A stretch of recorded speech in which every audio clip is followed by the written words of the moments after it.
You're listening to the Smart Nonprofit Masterclass with me, Jose Gomez, founder and CEO of nonprofitwebsites.com and Net Ministry. If you're a leader in a nonprofit organization who wants to reach more donors, volunteers, members, supporters, and the community that you're serving using the power of the internet, then I'm already waiting for you in today's episode. So let's get started.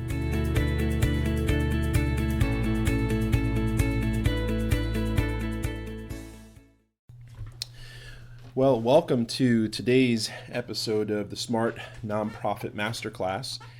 Today we're going to be talking a little bit about why nonprofits shouldn't just buy websites. This whole topic really has come from just kind of observing the behavior of a lot of nonprofits, a lot of nonprofit leaders, trying to understand exactly why the decisions they're making are the decisions that they're making. And really coming to some very strong conclusions about what's happening in the marketplace. And one of those things is that, in the last, when I started web design, it was, we're talking in the 90s. Web design was very expensive. It was a very specialized practice. And over time, thankfully, through programs like ours, we've been able to kind of bring that price down and allow the average nonprofit or small business to take advantage of the internet and of websites. So in that sense, we've come a long way, and we're really excited about that type of dynamic. The downside of things is that because of business opportunity and demand for websites, you've had a number of companies that have created these kind of off-the-shelf, out-of-the-box, or really in the box, but off-the-shelf type of products that allow people to just buy a website. And the reality is that that's not really what somebody's doing. What they are doing is they're essentially buying something pre-designed, technically a website, but that design, the structure, the feeling, the cooperation of the design with your brand, and the functionality of that thing that somebody just kind of dreamed up in order to sell you wasn't thought out ahead of time specifically for your organization. Now, for some people, they don't feel that really makes a difference. If they've got a barbershop, they figure if you've got a barbershop website template, this should work for me. And in some cases, that's true from the kind of brochure perspective. But every business is a little bit different, and every business has a different market, and every business has a different way that their customers want to respond to them and interact with them. And that could be shaped by the area that you're doing business in. That could be shaped by the type of kind of the unique selling proposition that you have, what makes you different. And so you've got a number of different things that can affect the way a website should be and is designed. So I wanted to talk to you a little bit about why it's just not smart to just buy a website off the shelf for your nonprofit, start there and kind of check the box off and go on to business cards. It's just not that simple. The way you start a website is not through looking online and looking at what everybody else has and trying to figure out who's going to be the cheapest place to go, where's going to be the cheapest place to go for the look and feel that you want. The design process doesn't actually start with look and feel. It needs to start with strategic planning. And that is the most valuable part of the process. This is the part that if you go with an agency, those of you that have gone with larger agencies to create your web presence know that you go through several weeks to several months of very strategic planning. And it's usually done at a leadership level or a board level, where you're able to kind of figure out what it is that your organization wants to do online, what your goals are, what you want people to be able to do on the website, and you create a real strategic plan around the process of building your site and developing your presence. Now that is really different from just going over to Kix.com and picking a website template and being done and checking the box off. There's more that needs to go into it. And now if you're not concerned with having results on the internet, if all you're wanting to do is check a box off and move on to something else, then strategic planning has no value, but neither does your web presence. And it won't have any value other than being an online business card. But you're missing out on a really large amount of potential You're missing out on potentially millions of dollars of funding. You're missing out on volunteers, on new constituents, on supporters. You're missing out on PR. You're missing out on branding. There's so much that you're missing out on simply because you wanted to kind of take a shortcut and do something that takes you 5 minutes. Nothing of significance is going to take 5 minutes. You need to take more time than that. So it's just strategic planning from a leadership level. And if not top leadership, at least a delegated group of people within your organization that is going to take the time to do the strategic planning possible. Now, that's necessary. Now, here's the thing. A lot of times what ends up happening with this whole process is that a nonprofit will look around at the people in the organization and either pick somebody who has enough time to handle this, but is probably the least qualified person to do it, like an assistant or an executive assistant or some kind of administrator. And they're just tasked with going and getting the job done. They don't really know what they're doing, and they probably don't really want that job. They kind of want it to be over with as quickly as possible. So they'll do the typical 3-vendor comparison. They'll do an RFP that nobody wants to really fill out and that most companies will lie about anyway in their answers. And they end up not doing the job that needed to be done. Now, on the other side, the flip side, people will look around and look at the geekiest person in the room. Who's the IT guy? Who's the guy that quote unquote knows computers? And then that's the person who ends up with the task. But that's equally as bad because they don't have a proficiency in web design. They don't have a proficiency in marketing. Their strength is computers. They're a technical person. They're not a communicator. And websites are not about technical things. They're about communication. So in reality, you want to make sure that you've got a large group of people, or at least a good cross segment of people involved in the overall architecting of the site, because everyone needs to be involved. Somebody from development, somebody from volunteer management, somebody who's handling the events, somebody who's visionary, who's going to really be able to breathe life into the idea of what your website should do. There are just a lot of moving parts to this thing, and there's a lot of considerations to have as you're going through the process of strategic planning. Now, next, project. Once you actually plan, you find your vendor that you want to work with. There are a number of vendors out in the world. There are only a few that specialize in nonprofits like us. But once you choose your vendor, then you're going to go into project discovery and planning. Now, this is again where it's undervalued, and so you end up just kind of going directly from planning to just giving a designer something and having them, spec something out. But the reality is you need a vetting process. You need a professional on the other side that's going to be able to look at your stuff and actually do some project discovery. Think about the things you didn't think about as a board. See, as a group within your organization, you're focused on what you want to communicate. You're focusing on many times the way that you want to say things and the message that you want to put out. But when you hire a proficient and experienced web development professional, the first thing they're going to want to do is evaluate that against an outside perspective and say, are you talking the language of your audience? Who are you talking to? Did you meet the objective that you would have had you thought about reaching these specific sectors?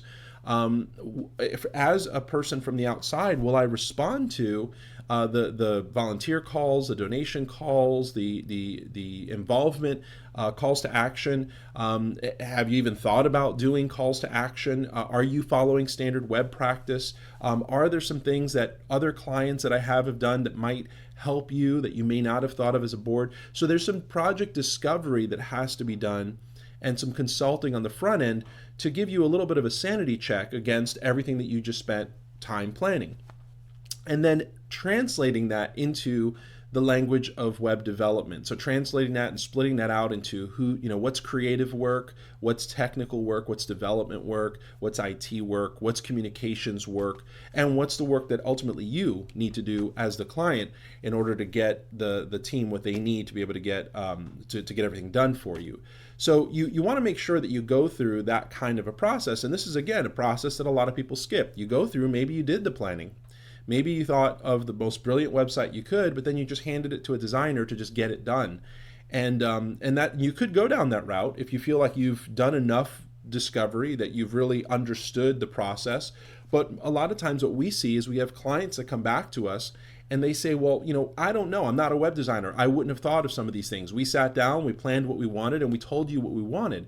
but we're not a web designer. Well, that's exactly the point. You're not, and you shouldn't be. There's no reason for you to be one. That's why you're hiring a web development company to be able to help you and guide you through some of these things that you need to think about. And they're not things that you think about every single day. They're not things that you're involved in every single day. So it's important that you do enable and empower someone who does think about these things every day to help you through the process.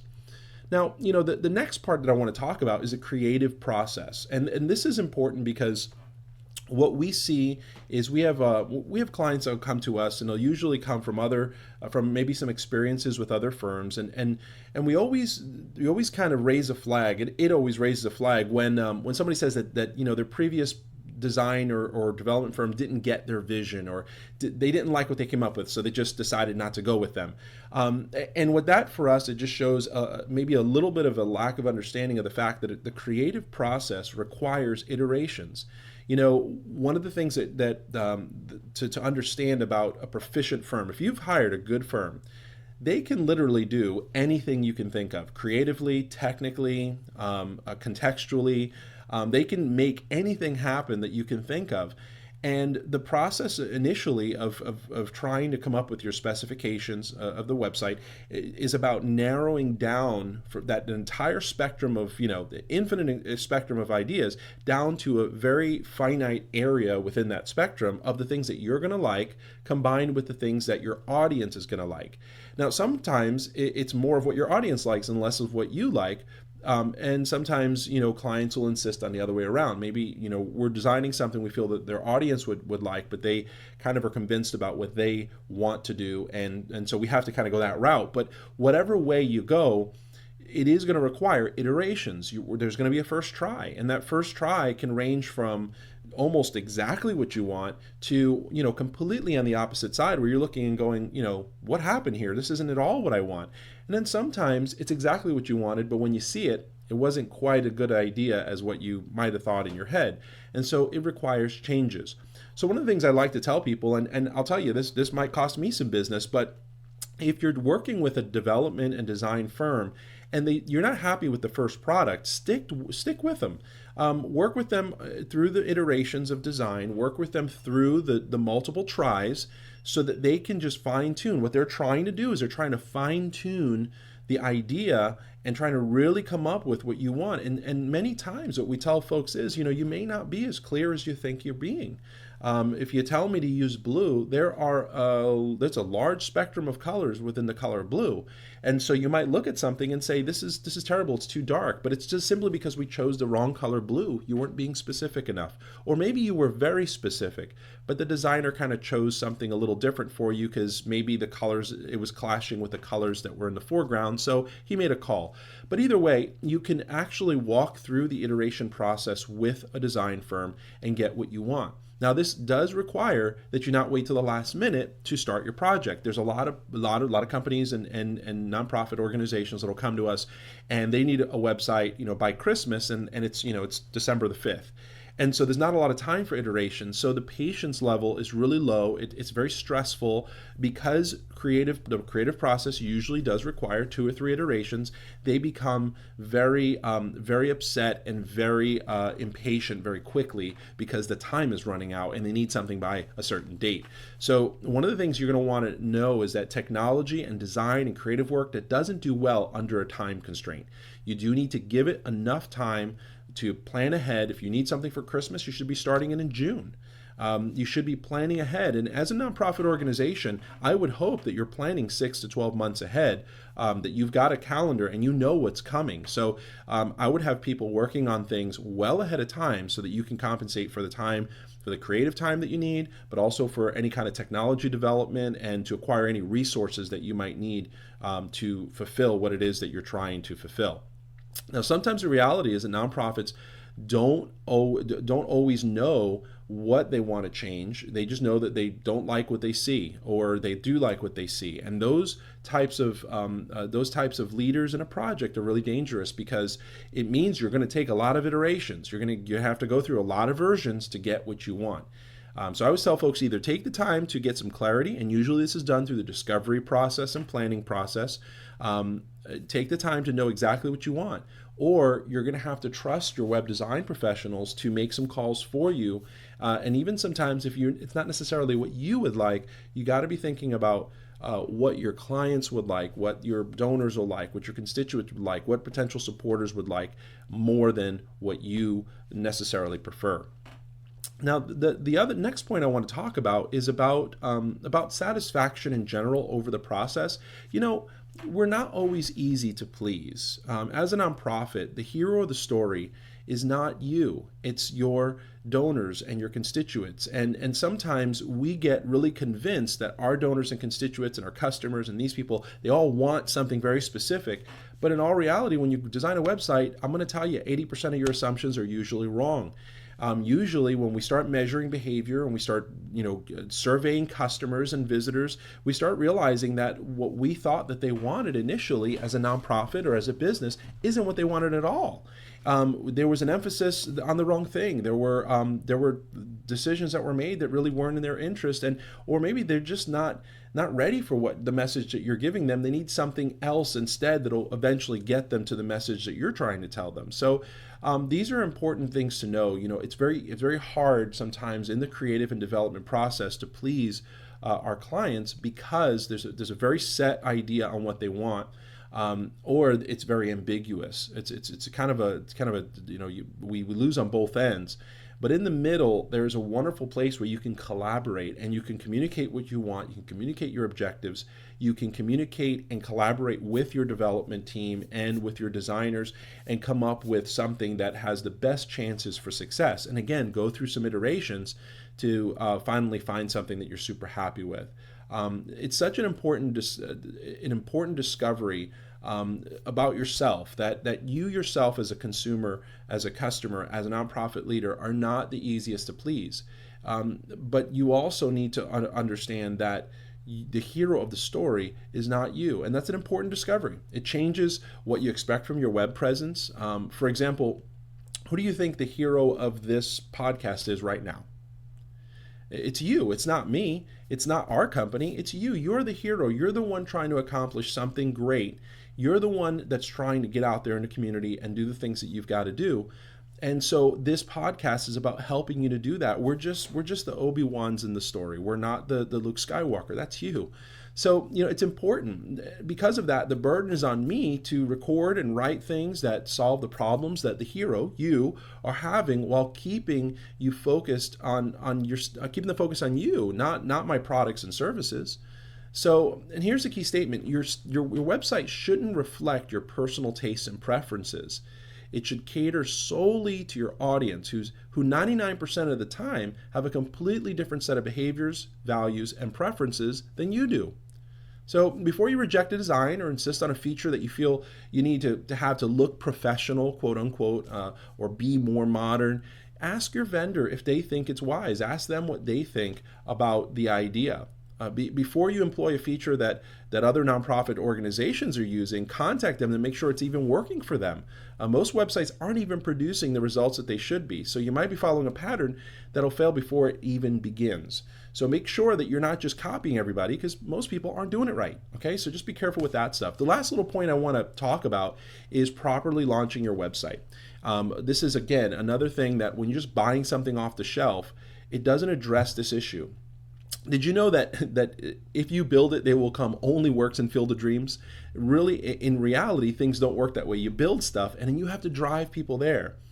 Websites don't work that way either. You have to drive people there. When you build a website, it's the equivalent to building a store in the middle of the woods with no street, no signs, no indication that you even exist.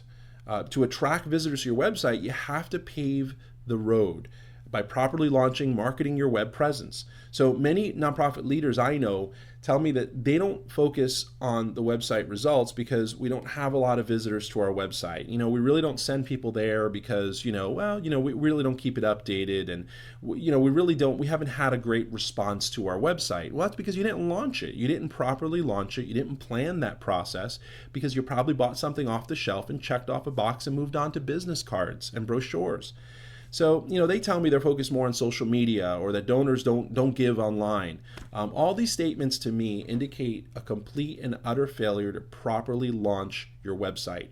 So something has to change, friends. Something has to be different. And one of those things is to get away from the thought that you just have to buy a website. You just got to buy this thing and then you check it off, move on to the next thing that you've got to get done. Put a team on it. Take the time to properly plan your website, properly execute on that plan, to give your organization the time and the respect to go through the iteration process so that you can come up with something that really is effective, and it's not just, again, something that you just thought of last minute to get done and then got it done and moved on. There's quite a bit more involved than just building your website over the phone in 5 minutes, like one vendor says. Properly developing and effectively creating a web presence requires so much more than giving your credit card to some template-driven website builder software company. These services are designed to take your money, people. They're just here to take your money in exchange for the pipe dream that their software is all you need to be successful. Build a successful website in 5 minutes. The reality is that it takes technology, team, and talent to make it happen on a large scale. And if you aren't thinking about doing big things, if you're not thinking on a large scale, then your nonprofit might be limited to the amount of investment you're willing to make, and in the fact that you're advocating your strategic responsibilities as a nonprofit leader. And I know that's a tough statement, but we're in a battle to change this world. And you deserve a partner, you deserve words, you deserve encouragement towards the things that are going to be straightforward and honest, and they're going to help you to go through a process that is going to make you successful, not one that's just going to close a deal and take your credit card. So anyway, I appreciate your time here. I hope that this was encouraging more than it was, blasting you. But I want to give folks a good expectation of what, really building an effective web presence requires. And I want you to take some time, write down 3 of your top goals and expectations of your nonprofit website. Be very specific. Now think about what it's going to take to accomplish those goals and who can help you to make those things happen. And if you need our help, let us know. Jump over to nonprofitwebsites.com where we've got some wonderful free tools. We got some checklists. We got the nonprofit website planning checklist that'll help you through the planning stages. If you've already got a site, we've got a killer nonprofit website content strategy checklist we've also got. And then we've also got, if you're kind of beyond the content stage and you're trying to promote your web presence, we've got the nonprofit internet marketing checklist as well. And we've got some guides and courses on our website. And if you need us, just contact us. Listen, fill out a form, contact us, send us an email, send a carrier pigeon. We're here to help. But I hope you're having a wonderful day. I know this has been a little bit of a lengthy podcast today, but I hope you enjoyed it, and hope you have a wonderful year.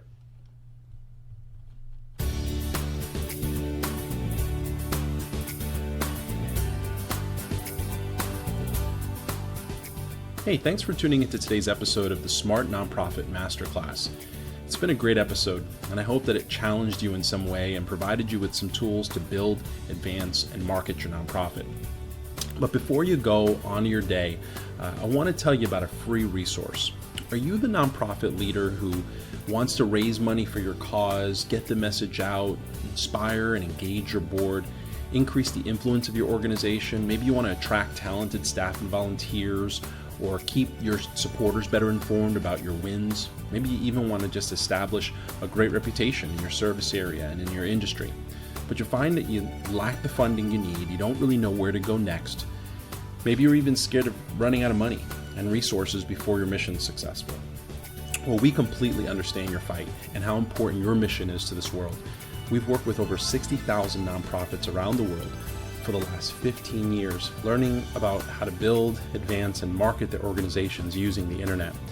We have a proven success formula that we've put together, and it helps organizations accomplish their mission, get more funding, find the right donors and volunteers, and ultimately get their message out around the world about what they're doing. So they don't have to shut down, suffer from insufficient funding, attract unreliable people, or ultimately fail their mission. We've got a free checklist for each phase of our formula, which we lovingly call BAM, and they're available right now at nonprofitwebsites.com. So go download what thousands of other nonprofits have already started using to become the organization that they've always really strived to be. And it's 100% free, so you can't lose. Anyway, thank you for listening and have a wonderful rest of your day. See you next time.